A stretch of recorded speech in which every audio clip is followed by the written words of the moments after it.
Wow. All right. Well, you are about to meet a young woman who's not giving up her dream to walk again after being severely injured in a sledding accident 5 years ago. Fox 8's Richard Giacobbe introduces us to the therapy that her rehab team is using to try and make that dream a reality. Let's have a day, ladies. Yeah. First stim. To get here, Selene Reyes knew she could never give up. Yep. Starting stim. Good. Push up. 3, 2, 1. Big push.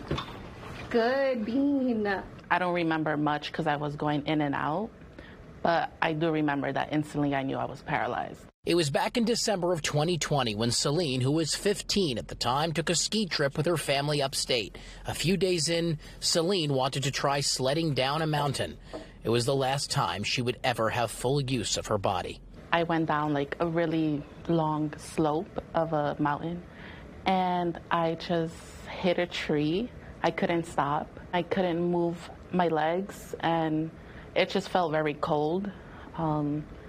And I just knew it. After multiple surgeries and rehabilitation, Selene's prognosis was grim. She went through bouts of depression, trying to come to terms with being a T4 paraplegic, or paralysis of the lower body. One doctor gave me 5% chance of ever walking again.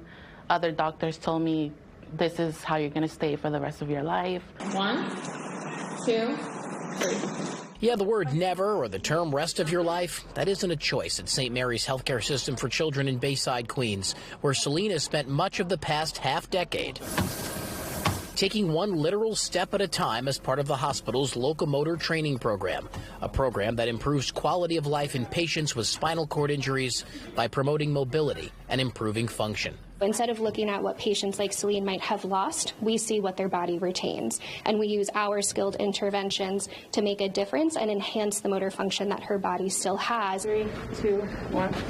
The program includes using neuromuscular electrical stimulation on the spinal cords, which allows therapists at St. Mary's to activate paralyzed muscles. Hips go back, slow and controlled, knees on lock.